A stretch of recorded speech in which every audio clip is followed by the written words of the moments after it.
नमस्कार बंधु, स्वागत है आप सभी का श्री प्रभुवाणी चैनल में। आज इस वीडियो में हम आपको साल 2024 योगिनी एकादशी से जुड़ी संपूर्ण जानकारी प्रदान करेंगे, जैसे कि एकादशी व्रत की सही तिथि क्या है, पूजा का शुभ मुहूर्त क्या रहेगा, पूजा विधि, इस दिन आपको किन महत्वपूर्ण नियमों का पालन करना है। साथ ही साथ श्रवण करेंगे योगिनी एकादशी से जुड़ी पौराणिक एवं अलौकिक कथा का। तो चलिए बिना किसी देरी के वीडियो को शुरू करते हैं। किंतु उससे पहले यदि आप हमारे चैनल पर नए हैं और इसी प्रकार हमसे जुड़े रहना चाहते हैं तो कृपया कर चैनल को लाइक, शेयर एवं सब्सक्राइब अवश्य करें। साथ ही साथ जो बेल आइकन दिया गया है उसे भी प्रेस कर दीजिए, जिससे कि हमारे चैनल पर जो भी वीडियो डले उसकी नोटिफिकेशन आप तक पहुंच सके सबसे जल्द। बंधुओं, पंचांग के अनुसार प्रत्येक माह में 2 बार एकादशी तिथि पड़ती है। शास्त्रों में एकादशी व्रत का विशेष महत्व बताया गया है। आषाढ़ माह के कृष्ण पक्ष की एकादशी को ही योगिनी एकादशी कहा जाता है। मान्यता है कि योगिनी एकादशी का व्रत रखकर भगवान विष्णु की पूजा करने वाले व्यक्ति को मोक्ष की प्राप्ति और समस्त पापों से छुटकारा मिल जाता है। बंधुओं, आइए जान लेते हैं कि इस साल योगिनी एकादशी कब है। तो इस साल एकादशी का व्रत 2 जुलाई यानी कि मंगलवार के दिन रखा जाएगा। बंधुओं, आप नोट कर सकते हैं कि एकादशी तिथि प्रारंभ होगी 1 जुलाई को सोमवार सुबह 10:26 पर और ये तिथि समाप्त होगी 2 जुलाई को सुबह 8:42 पर। आइए जान लेते हैं कि क्या है योगिनी एकादशी का शुभ मुहूर्त। तो बंधुओं, पारण का समय रहेगा 3 जुलाई सुबह 5:28 से लेकर के 7:10 तक। आप चाहें तो इसे नोट भी कर सकते हैं।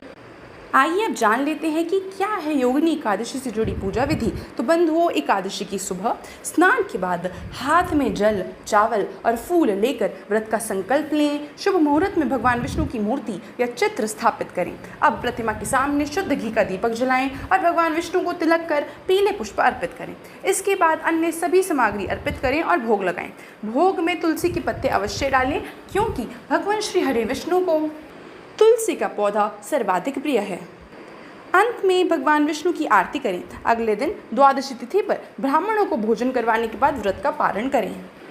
आइए अब जान लेते हैं कि क्या है वह महत्वपूर्ण नियम जिनका आपको योगिनी एकादशी के दिन पालन करना है। तो बंधुओं, शास्त्रों के अनुसार योगिनी एकादशी के दिन स्नान के बाद सूर्य देव को जल अवश्य अर्पित करें। भगवान विष्णु को पीले फूल, पंचामृत और तुलसी दल यानी कि तुलसी के पत्ते अर्पित करें। किसी ज़रूरतमंद को जल, अनाज, कपड़े, जूते या फिर छाते का दान आप कर सकते हैं। इस आपको नाखून नहीं काटने हैं, बाल नहीं कटवाने हैं। साथ ही साथ सबसे ज़्यादा ध्यान इस चीज़ का रखना है कि आपको एकादशी के दिन चावल नहीं खाने हैं, तुलसी को नहीं तोड़ना है, ना ही उन्हें जल देना है।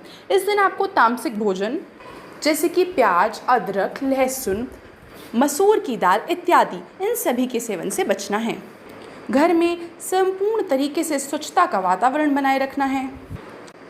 किसी से भी अपशब्द व्यवहार नहीं करना और साथ ही साथ ब्रह्मचर्य का संपूर्ण रूप से पालन करना है। आइए अब जान लेते हैं कि क्या है योगिनी एकादशी से जुड़ी पौराणिक एवं अलौकिक कथा। भगवान श्री कृष्ण युधिष्ठिर को बताते हैं कि स्वर्ग धाम की अलकापुरी नामक नगरी में कुबेर नाम का एक राजा रहता था। वह शिव भक्त था और प्रतिदिन शिव की पूजा किया करता था।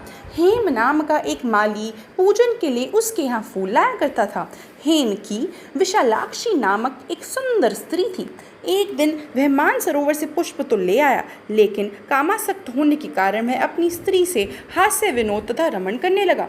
इधर राजा उसकी दोपहर तक राह देखता रहा।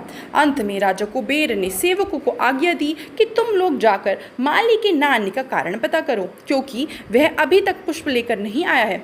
सेवकों ने कहा कि महाराज, वह पापी अति कामी है, अपनी स्त्री के साथ हास्य विनोद और रमण कर रहा होगा। यह सुनकर कुबेर महाराज अति क्रोधित हो गए। हेम माली राजा के भय से कांपता हुआ उपस्थित हुआ। राजा कुबेर बहुत क्रोधित थे। उन्होंने क्रोध में आकर कहा, अरे पापी, नीच, कामी, तूने मेरे परम पूजनीय ईश्वरों के ईश्वर श्री शिवजी महाराज का अनादर किया है। इसीलिए मैं तुझे श्राप देता हूँ कि तू तेरी स्त्री का वियोग सहेगा और मृत्यु लोक में जाकर कोढ़ी होगा। कुबेर के श्राप से हेममाली का स्वर्ग से पतन हो गया और वह उसी क्षण पृथ्वी पर गिर गया। भूतल पर आते ही उसके शरीर में श्वेत कोढ़ हो गया। उसकी स्त्री भी उसी समय अंतर्ध्यान हो गई। मृत्यु लोक में आकर माली ने महान दुख भोगे।